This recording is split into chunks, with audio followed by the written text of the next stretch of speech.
nama saya Nurlias Tegayanti dengan NIM 2405356021132 dari Offering C. Pada video kali ini, saya akan menjelaskan hasil dari UAS mata kuliah Analisis Desain dan Algoritma dengan topik mendeteksi influencer pseudo-expert yang berpotensi membahayakan.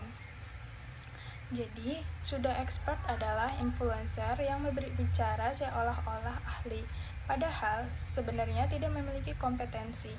Fenomena ini semakin banyak terjadi, terutama dalam bidang kesehatan, keuangan, dan pendidikan.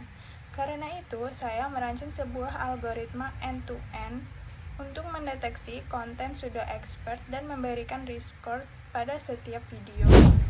Banyak sekali influencer sekarang yang sering membuat konten yang membahas hal-hal serius seperti obat, investasi, atau hukum. Masalahnya, tidak semua dari mereka memiliki pengetahuan atau latar belakang yang benar. Ketika seorang influencer memberikan informasi yang salah namun disampaikan dengan percaya diri, masyarakat bisa saja mengambil keputusan yang keliru. Karena itulah, saya membuat algoritma yang bisa membantu menilai apakah sebuah konten itu aman, berbahaya, atau berpotensi menyesatkan. Tujuan sistem ini ada 4, yaitu yang pertama, mengidentifikasi ciri pseudo-expert berdasarkan gaya berbicara dan kontennya. Yang kedua, mengecek apakah klaim-klaimnya sesuai fakta atau tidak. Yang ketiga, menilai kredibilitas influencer sebagai sumber informasi. Yang keempat, menghasilkan risk score berupa angka 0 sampai dengan 100 pada setiap video. Selanjutnya, penjelasan alur algoritma.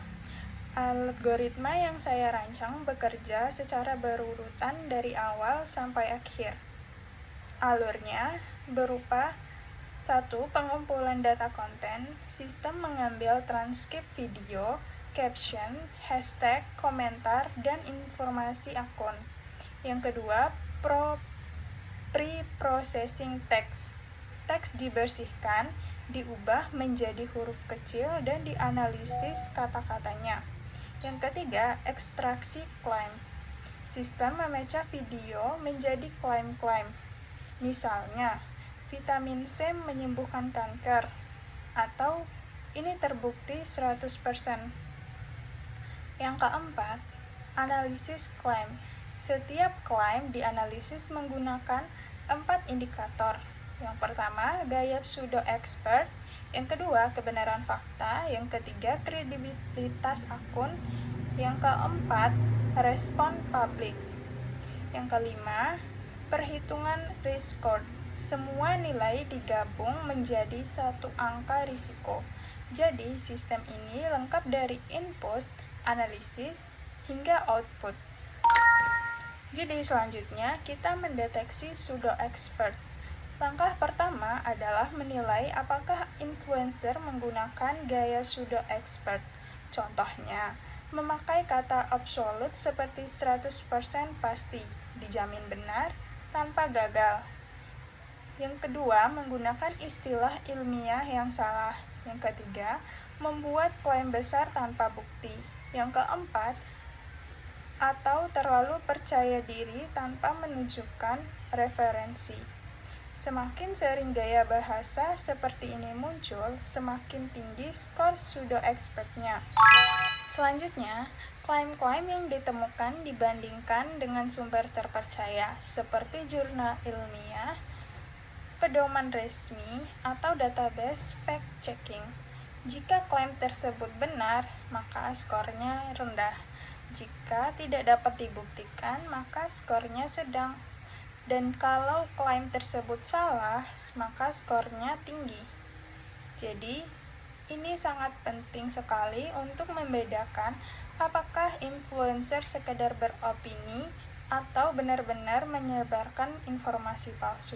Selanjutnya, pada slide kredibilitas dan respon publik, algoritma juga melihat kredibilitas influencer.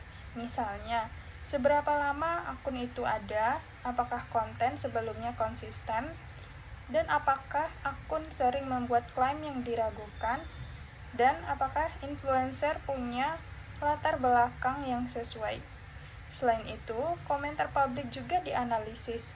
Jika banyak komentar seperti hoax, misleading, atau bohong, maka kontennya dianggap berisiko lebih tinggi. Oke, sekarang kita masuk ke rumus perhitungan risk score. Setelah semua penilaian terkumpul, algoritma menghitung risk score menggunakan rumus berikut. Risk score sama dengan 0,35 dikali pseudo expert score plus 0,30 dikali fact error score plus 0,20 dikali credibility score plus 0,15 dikali public response score. Hasil akhirnya dalam skala 0 hingga 100. Jadi, semakin tinggi skornya, semakin berbahaya kontennya. Selanjutnya, contoh hasil. Jika ada influencer yang mengatakan vitamin C menyembuhkan kanker, dan komentar publik penuh dengan kata hoax, maka risk score-nya bisa tinggi, misalnya 57 atau lebih. Jadi, ini bisa membantu pengguna mengetahui bahwa konten tersebut perlu dipertimbangkan ulang sebelum dipercaya. Jadi, kesimpulannya, algoritma yang saya rancang ini membantu mendeteksi pseudo expert dengan menganalisis konten, gaya penyampaian, fakta, kredibilitas, dan respons publik. Dengan adanya risk score, pengguna bisa lebih bijak dalam memilih informasi. Sekian penjelasan dari saya. Lebih dan kurangnya mohon maaf. Wassalamualaikum warahmatullahi wabarakatuh.